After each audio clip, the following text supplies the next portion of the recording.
The curious case of the Oppo Find X7 Ultra, this very beautiful phone here, and the curious case of the Oppo Find X7 Ultra benchmark.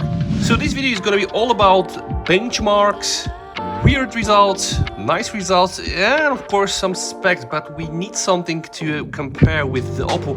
And yes, this here is the S23 Ultra, right? Tomorrow I'm gonna get the 4. I want to use one device for comparison purposes, and this here is using 8 Gen 2, which is one of the best chips in the last probably 3 years, guys. So remember 8 Gen 1 had problems.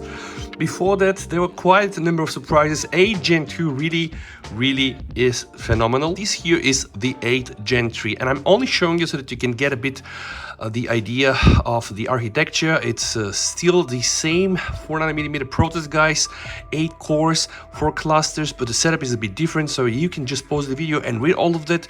Here we have the main starter Cortex X4. Here we have the X3, we have here Cortex A720, like the mid cores, and also the small is A520. So here A715, A510. So here everything literally has been upgraded. All right. Also, Adreno 740. This is here the GPU, the graphical processor unit. Here we have Adreno 750. So it seems really that 8 Gen 3 is bringing really some spec improvement. Of course, we need to understand how this translates into raw performance. And on this channel, I got the 8 Gen 3 already in the Xiaomi 14 Pro, but it was a rather mixed bag, I assume, because of the small form factor, and yeah, probably just very new even for Xiaomi. Here we have 12G LPDDR55X. Here we have 16G of RAM. Here we have half a terabyte. Here we have 256. And this is pretty much what is similar between those devices. And you probably remember that I started the video with the curious case of the Oppo Find X7 Ultra benchmark. And that's the reason for this, guys. So see here, this is a random Geekbench 6 test I did today on the S23 Ultra with the 8 Gen 2, and it's a result that I rather expect. I can show you the results I was getting previously, circa the same. But what doesn't really add up to the story is that I get results that I've probably seen in my S20, S21 Ultra, I'm not sure. Like, this is really weird. And I run multiple tests. Sometimes I got a bit more, I got a bit less. I also try to use the gaming mode, guys. So if you don't know that, that's the thing, right? So I use the gaming mode, and also I use the performance mode, because there is, yes, indeed, a performance mode from the battery settings. So I ran all these possible settings. I have Geekbench here in order to be able to start and run the game mode. And if you wonder why, because the moment you enter here gaming, then you can just, let's say, try to tweak the performance to just get maximum juice. This is the pro gamer mode. But no, nothing really made any sense to me. I think the highest results that I get was this. And I also didn't want to panic, guys, because 3 days ago I started CPU throttling. I went inside the options where you have standardly like 20 number of threads. I put 100 and I ran this for 1 hour. After 1 hour of brutally torturing my phone, it really got to like 43, 44 Celsius.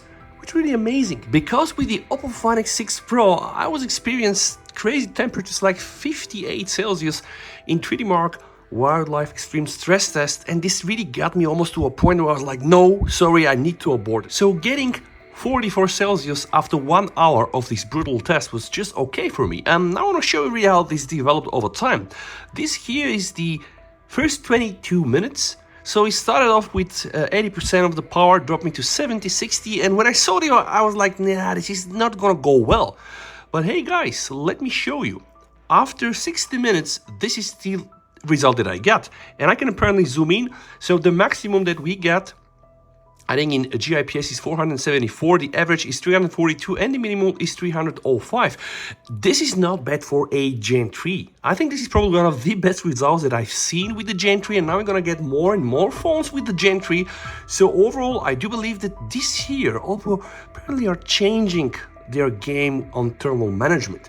And I believe that I have some proof to show this to you. The next benchmark I want to cover is the 3D Mark, and like I told you guys, I did several tests. I want to start with the Wildlife Extreme Stress Test. This was done with using normal settings, no game mode, no performance mode. So let me go there. All right, it's not ideal. The stability rating is 56, 0.1%. The best loop score is 4,800 and the lowest one is 2,700. And we rather see the same type of performance. We start a bit strong, we limit it down, and then at some point, boom, we just go down, like the phone tries to throttle, and etc, etc. So this is then again rising up and then going down. The battery went from 63% to 46%. See here the temperature, guys, 34 Celsius to 48. On the Oppo Find X6 Pro, I was getting here like 10, 11 Celsius more. And the frame rate, 12 FPS to 35 FPS. And then I said, okay, you know, like if I can get this stability with all normal settings, let's see what is gonna happen if I push it, you know, with the performance mode. In fact, I didn't really try the extreme stress test with the game mode. So this here, I think is just enough. So stability, in fact, drops. We have a bit higher in terms of best loop score, and I think the lowest loop score is 270, like circa close. And it's still the same, from 41 to 23 in terms of battery, 34 Celsius to 48 Celsius. So overall, this is what we get at this stage. And now, guys, I want to show you, like, I wanted to get something else here for comparison so that you are able to understand the context. So now let's go and check the Wildlife Extreme Unlimited. And this is here the results. So believe it or not, but the S23 Ultra, which has a very nice and stable rating, usually when I'm doing these stress tests, is able to score 3,548 with an average frame rate 21 FPS. And the Oppo with the Agent 3 is doing 4,910 with almost 8 FPS more on the average frame rate. So I would say this is quite nice. Also, here the battery that we lost is only 1%. Here is the same. I think that's quite normal. And guys, see the temperature on the S23 Ultra went from 33 1 Celsius up, right? On the Oppo just stayed the same, like the Oppo didn't really care. And I did a bit more of this test, but I want to show you really things that I find interesting, like the Solar Bay Unlimited version, which, you know, when you run the unlimited test in the 3D Mark, it will run it off screen in a very small amount of the screen actually, which will help the tool to disregard resolutions, OSs, and it's really recommended to be able to do comparisons. So it's not going to look so fancy, it's not going to be using the full screen, but the unlimited test is a bit more accurate, and this is what they put on their webpage. Overall score 5,500. Overall score 8,600. Average frame rate on the Oppo 32. The average frame rate on the S23 Ultra 21, guys. And you can just see here all the section, like the Oppo is really destroying everything else that we have. Battery on the Samsung from 73% or 72. Battery on the Oppo also only 1% down. Temperature again was very stable, guys. You can just see like nothing, no increase. And Samsung, yep, from 30 to 32, but okay, let's say that the Oppo operated in already 2 Celsius higher. So I think this is really trying to put some things in context. I still have some more things to show. I believe they're very interesting. And if you like videos like this, guys, the best is yet to come. So make sure to support the channel. And now it's time for Antutu. Are you ready? Yep, you are. Yeah. I think, again, like, I already forgot about Geekbench, so we had almost like the usual result that people are getting with the Agent 3 phones, and circa the usual results that people are getting from the 8 Gen 2 phones. And last but not least, guys, GFXBench. And here, guys, I did all the tests. I mean, believe me, it's really a lot. Like, this took me a lot. And also, I don't want to do all these tests directly one after the other, because this is not a fair representation of what the phone can do with the test. So I just will leave the phone to rest and then come back. Anyway, that's just an approach. So if I'm now to go into compare, for this test, for example, the Aztec Ruins test, guys, your device score, the Oppo is 3,600 frames. And we can see the S23 Ultra is doing 3,000. Let's check the next one. Is the 4K off-screen version, 1,946, and here 1,500. The next one, guys, 2,900, 4,000 something. And I can keep going, guys. Like every time I just show you the next test, you're gonna see that it's either winning or very close. So at the end of the day, I just really want to believe that the Agent 3 is not gonna end up be a bad chip. Your device score in this test 10,000, and the S23 Ultra doing 6,000.